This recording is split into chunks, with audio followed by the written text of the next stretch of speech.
it's Natasha, and today I'm sharing with you September and October's reading wrap up. Yes, I know we're late again getting this up. I didn't even get any up in September, end of September's wrap up, because I've just been so busy. I've had blog posts coming out my ears and I just don't know where to start, and it's just constant, everything's going on. So I'm not even reading that much recently, because I've just been so busy. September I read 3 books, and October I read 3 books, so I've got 6 books to share with you. So we'll start with September's books. September's books, I read 3 books. The first one I read was the newest one by Rory Power, and it's Burn Our Bodies Down. I read this from NetGalley on audiobook, actually. It's one of the audiobooks I got from NetGalley, because they just started doing audiobooks on there. So yeah, I read it to listen to that. It's a young adult book. It's about this girl, I completely forgot her name, and she wants to find out, she's lived with her mum and she wants to find out about her family's past. So she goes back to see her grandma, who lives in this little village thing, but her mum doesn't want her to go, but she goes anyway.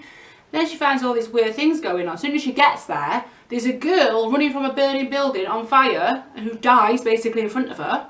And the weird thing is, she looks exactly the same as her. And it just goes weird from there. I did really enjoy this actually, but I don't think it was as good as Rory Power's first books, The Wilder Girls. I enjoyed that more. But I will continue reading more books from Rory Power, because they're really strange, but I really like them. I gave this one 3.5 out of 5 stars. And after that, I read another audiobook from NetGalley, which was Athena's Choice by Adam, let me look at his name, Adam Boostrom, I think that's right. This is based in the future, and it's this girl called Athena, and there's no men alive, it's just all women. Men have apparently been killed off by a virus, so all women are living without men basically. But they want to try and bring men back to life, and there's a thing called the Lazarus gene, or Lazarus something, and she goes with this other woman, this reporter or investigator, to try and find out what's going on behind this Lazarus gene. I don't know why the hell they ask Athena to go with it, because Athena's only like 16, 17, not very old, and they just out of the blue they ask her to go with her. Because she's the chosen one, or weird something, I don't know, but it was a bit strange. I like the concept of it. There was a few twists towards the end that I really enjoyed. It was an okay read. I gave it 3.5 out of 5 stars. And after that, I read another audiobook. But this one I got from my local library via BorrowBox, and it was The Salt Path by Raina Wynn. Now this one is based, Raina Wynn is actually the woman in the story. She's telling her own story basically. It's based on her true story, but it reads like a novel as well, more, if you understand what I'm on about. And basically it goes that her and her husband, they find themselves in debt because they took a bad business decision which they thought was a friend but turned out not to be a friend, and they actually ended up losing their house and they had nowhere to live. And at the same time this is going on, they're losing their house, Raina's husband, Moth, he also finds out that he's got a life-limiting illness and is eventually, over the next couple of years, going to get worse and die. So they get rid of the house, they've got nothing to do, so Raina thinks, why not just go for a walk?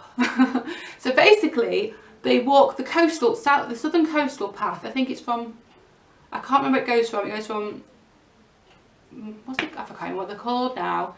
Well, one part of the thing to the other anyway, so it's 600 miles, it's over 600 miles long, and they decide that they're going to go and walk this path because they've got nothing else to do, and they go wild camping along the way. They got to buy a cheap tent, which is like 15 quid or something, and they ends up getting ripped and all sorts going on, and then all the songs up the coast. It's just really fun. I just really enjoyed it. I just really enjoyed listening to the story and all the things that they got up to along the coastal path. It's inspired me to want to go and do the walk as well one day. Not yet, but when my kids are old and they've left home, then me and my husband can go and do it one day. I don't know about doing wild camping because technically it is illegal, but it's just really good, and I did actually give it 4.5 stars at first when I first wrote it down, my review, but I just can't stop thinking about this book. So I've definitely upped it to 5 stars. It's one of my favourite reads of the year, along with The Mercies by Karen, I forgot her name now, but I'll leave the links below. Yes, and I really enjoyed reading this. And she's actually got a second book out now, Raina has. I've not read that, but I really want to read it to see what happened after they got off the coastal path and see if this managed to sort their lives out and how Moth's doing, or what, you know. So yes, so that's 4.5 stars. Well, now it's up to 5. So they're all the ones I read in September. I did DNF one book in September, which was another audio, and it was Gingerbread by Helen, can't say the last name, it's Oyemi. I cannot pronounce that, but it was on audio. It's actually read by the author, but I just couldn't get into it. The author's voice was just too quiet for me, and I just couldn't get into the story. I only listened to like 1 chapter, 1.5 chapters, and I had to give it up. But the book does sound really good, so I'm going to try and get it on actual paperback book and give that a try and see if I enjoy it anymore. So that's that. And then October I read 3 books. The first one I read in October was His Dark Materials, Northern Lights, the first in the series by Philip Pullman. I've actually watched the BBC TV adaptation of this last year. It came on telly last year, the first series. And I thought, that's it, I need to read the book. So I bought the books. I've only just read this one in October. I've got the second one to read now, which I'm just starting to read now, because the second series has already come back on the TV. And I'm not even read the books yet. But so I need to catch up. Because I always like to read the books first before the TV programme or the film. This one I read afterwards. And to be honest, I enjoyed the book. I'll give it 4 out of 5 stars. But I really did enjoy the TV programme more. But I think that's maybe because I watched that first and read the book second. So I wasn't into the book as much because I knew what was going to happen. So I'm going to read the other book first before I watch that to see if they make it any better. But this was really good still. It was 4 out of 5 stars. I really enjoyed this series. Well, this book, shall I say. But it's slightly different to the TV series, because the TV series has got hints of the different parts in it. I don't know if that's going to like come through in the other 2 books, because it's a 3-book series. I don't know if it's going to come through, it wasn't in here. But yes, I enjoyed this, and I gave it, like I said, 4 out of 5 stars. Then I listened to another audiobook from my library, Borrow Books, which was a true life story. It was a non-fiction, Looking for Madeline by, let me have a look, Anthony Summers and Robin Swan. This is about the case of Madeline McCann, who went missing in Prada Luz in 2004-5. And it basically tells you what happened on the day, how she went missing, what they was doing at the time, and it's really detailed, and I really found it interesting. And then the rest of the book shows you how their investigation went and things like that. There's things I didn't know. I have followed the McCann case quite closely, I would say, but there's things in there that I didn't know, which kept making me change my mind about things. So I don't know what happened. I just don't know. No one knows. I've got my theories, but who knows whether they're true or not, because it's just a theory. No one's got any proof what actually happened. But I really enjoyed listening to that. I gave 3 out of 5 stars, and yeah, that's it. And the last book I read was a paperback, which was The Intruders by E.C. Scullion. I hope I'm saying that right. Scullion. I received this from the, I don't know if I received it from, I can't remember if I received it actually direct from the author or it was from the publisher. I'm not 100% sure now, but I received it to read as a review. This is based in, oh, where is it based? Somewhere in South America. I've completely forgot the country. How can I forget the country? Uruguay. Uruguay, is it? Yeah, it must be Uruguay. Uruguay and parts of Argentina.